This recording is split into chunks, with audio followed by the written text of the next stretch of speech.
You love your Shih Tzu. You feed it, play with it, cuddle it, groom it, talk to it every day.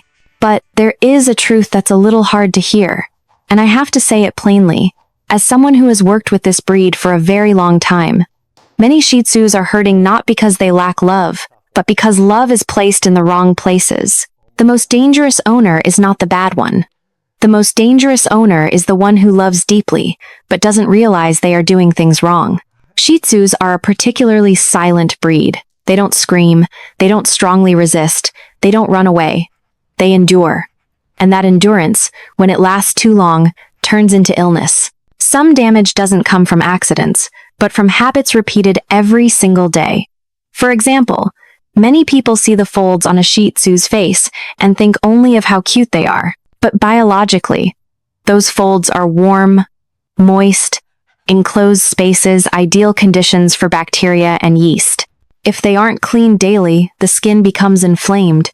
Inflammation doesn't hurt immediately, but it itches, it burns, and it lingers. Your dog can't say, "My eyes sting," so it rubs its face on the couch, the floor, or your legs instead. The big round eyes you adore are the same. Shih Tzus don't have deep eye sockets to protect their eyeballs. Just a bit of hair rubbing, a grain of dust, or chronic dryness is enough for damage to begin. Many cases of corneal ulcers I've seen all started with something very small. Not looking into your dog's eyes every day. Then there's walking. Using a collar on a Shih Tzu is like putting pressure on an already narrow airway. Every leash pull, every excited lunge forward, compresses the trachea. The trachea doesn't cry out in pain, but once damaged, it never fully recovers. Simply switching to a harness has saved many Shih Tzus from lifelong respiratory problems. Another mistake comes from begging eyes. Shih Tzus are masters of the "I'm hungry" look, but physiologically, they need very little energy. Being overweight for a Shih Tzu isn't just being chubby, it is direct pressure on the spine, the knees, and the heart. I've seen dogs only a few years old already, suffering from back pain, unable to jump, simply because every day they were given a little extra out of love. And then there are the teeth, the most overlooked area. A Shih Tzu's mouth is small, teeth are crowded, and bacteria build up quickly. Gum disease doesn't just cause bad breath. Those bacteria can enter the bloodstream and affect the heart, liver, and kidneys. I've seen kidney failure cases where the root cause was a toothbrush that was never used, matted fur, high couches, high beds, jumping up and down every day. These are all micro-injuries. They don't break anything immediately. They don't hurt right away, but they accumulate. One day, a single wrong jump leads to a serious spinal injury. At that point, it's no longer about training or love. It's about surgery and a long recovery. Beyond the body, there is the mind. A Shih Tzu that is not socialized, not taught how to face the world, lives in anxiety. Chronic anxiety weakens the immune system. Many health problems begin with stress, not with food or genetics. And there is a very subtle mistake, treating Shih Tzu as a breed instead of as an individual. Some need more activity than you expect. Some are sensitive to smells, to noise, to certain foods. When you don't observe and adjust, the body is forced to speak for you through illness. The most important thing I want you to take away from this video is not guilt. It is awareness. Caring for a Shih Tzu doesn't require perfection. It only requires understanding that what you repeat every day is what shapes their health. If, in what you just heard, you saw a reflection of yourself, you are not alone. Many good owners have been there. The only difference is that now, you know enough to change. If this video makes you look at your Shih Tzu a little more closely tonight, then the connection has already begun. And leave a comment. What surprised you the most? Because you might be helping someone else save their Shih Tzu before that small body has to endure one more silent day. There is something I often say to Shih Tzu owners when they ask, "Why does my dog suddenly seem so weak?" The body does not become weak in one day. It weakens gradually, during very ordinary, very familiar days, until we stop noticing. I once met an 8-year-old Shih Tzu whose owner brought him in because lately he avoids us and doesn't like being picked up. The owner was shocked when imaging showed significant spinal degeneration. When we talked through the dog's daily routine, everything sounded loving. He slept in the bed, jumped on the sofa whenever he wanted, was lifted high because he likes it. No falls, no accidents, just a little pressure on the back every day, over many years. The spine didn't complain until it couldn't tolerate it anymore. Another case involved dental health. An owner said, "His breath is just a bit smelly. All dogs are like that." 6 months later, the dog stopped eating, lost weight, and tests revealed severe inflammation. Bacteria had already affected the kidneys. After treatment, the owner sighed, "If only I had brushed his teeth earlier." That wasn't a lack of love. It was a lack of information. Or the very common story of collars. I have seen many Shih Tzus with chronic dry coughing, especially when excited. Owners think it's a cold or a weather change, but when they switch to a harness, within a few weeks the coughing clearly improves. No medication, no complicated intervention, just removing repeated pressure from the trachea. Small things like this are very hard for owners to realize on their own if no one points them out. One example has stayed with me for a long time. A Shih Tzu would hide whenever the owner picked up a brush. The owner felt hurt and thought the dog didn't love them. But when we checked the skin, the fur was severely matted, tight against the body, pulling on the skin in patches. Every brushing session meant pain. Once the fur was trimmed properly and the skin cared for, the dog naturally ran over when it saw the brush. The behavior didn't change because of psychology, but because the body felt different. And then there is heat. Many people say, "There's a breeze at home, it's fine." But Shih Tzus do not dissipate heat well. I once witnessed a dog that went for a short walk at midday, came home panting heavily with a purplish tongue, and had to be rushed to emergency care for heat shock. The owner had no bad intentions at all. It was simply judging a dog's body using human sensation, a very common mistake. These examples are not meant to scare you. They are meant to remind you of something crucial. Most injuries in Shih Tzus do not come from one big wrong decision, but from many small decisions repeated every day. And because they are small, they are easy to overlook. Caring for a Shih Tzu well does not mean memorizing 14 rules or doing everything perfectly. Good care means pausing for a moment and looking at your dog as a real, living body with limits, vulnerabilities, and its own threshold of tolerance. When you change that perspective, many mysterious behaviors and many problems that seem to appear out of nowhere begin to make sense. If you are still watching at this point, you have probably thought about your own Shih Tzu at least once. And that single moment is enough for this video to stop being just information and become a conversation between people who truly care. There is another very common mistake, and because it does not cause immediate pain, owners often ignore it until things have gone too far. That mistake is treating small changes in behavior as personality instead of as signals from the body. Many people say, "He's just lazier lately.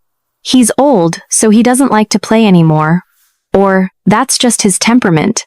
But a Shih Tzu does not suddenly change its personality if the body is still okay. A dog that used to run to you at the sound of a food bag suddenly just lies there and watches. A dog that used to enjoy being petted suddenly avoids your hand. A dog that used to sleep deeply suddenly becomes restless, changing positions again and again. That is not moodiness. It is often mild but persistent pain. I once met a Shih Tzu, described by the owner as suddenly distant. A thorough exam revealed early degeneration in the knee joints. Every time the dog was lifted or set down, it hurt. The dog learned to avoid contact as a way to protect itself. The owner had no harmful intentions at all. It was simply that no one had taught them that behavior is the language of pain. Another mistake is thinking that small dogs do not need exercise. Shih Tzus are not marathon runners, but they need regular movement to keep joints flexible, muscles from wasting away, and circulation healthy. When kept entirely indoors, only sleeping, eating, and lying down, muscles gradually weaken. Weak muscles mean joints take more load. More load means pain. Then the owner says, "He's in pain, so I won't take him out anymore." A very quiet, but very real loop. There are also owners who, out of fear of illness, overprotect their dogs. They don't allow contact, don't let them go outside, don't let them meet other dogs.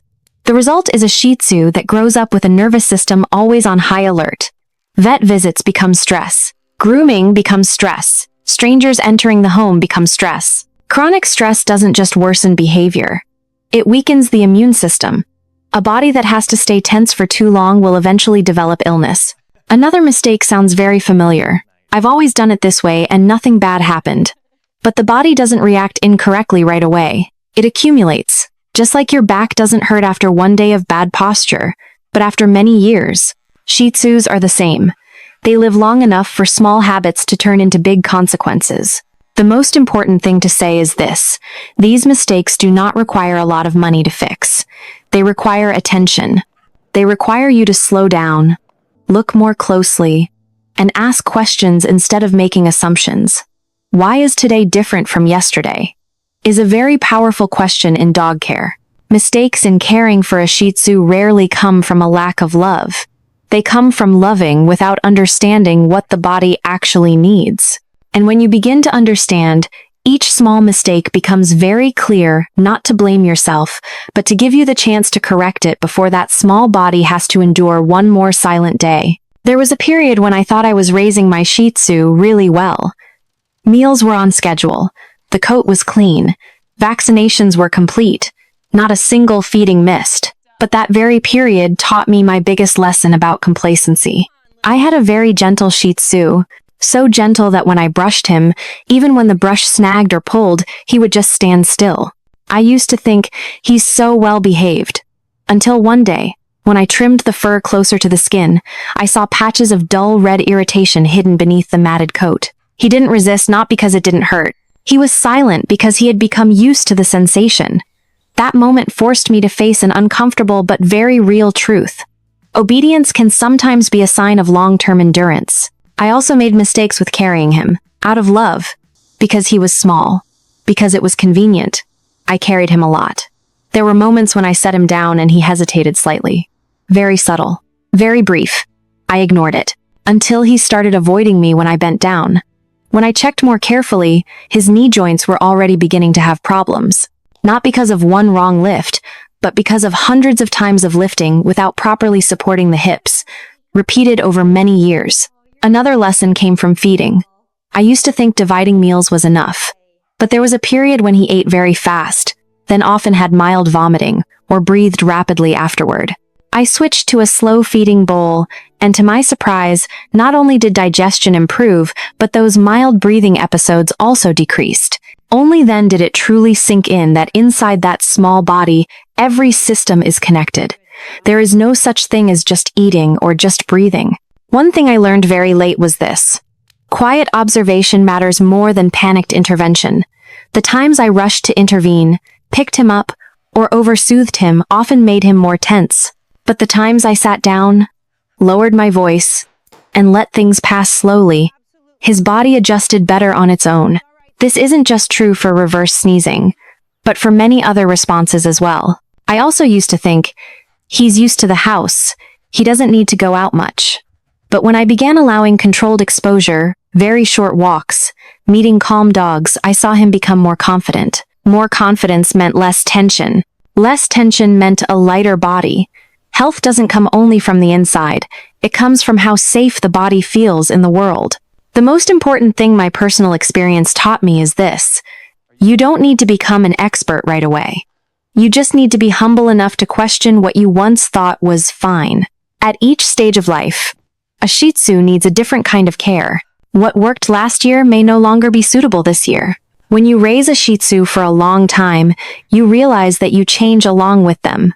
From someone who reacts emotionally, you become someone who listens through observation. And in that change, the relationship is no longer owner and pet, but two living bodies learning how to adapt to each other slowly, but deeply. When looking back at all the mistakes, examples, and personal experiences, the clearest truth is not that Shih Tzus are difficult to raise, but that they require a level of subtlety higher than many people expect. This is not a breed that lives by strong reflexes or dramatic expressions. Shih Tzus communicate through very small, very quiet changes, and if an owner is not used to observing, those signals pass by like insignificant details. Proper Shih Tzu care is not about doing more, but about moving in the right rhythm.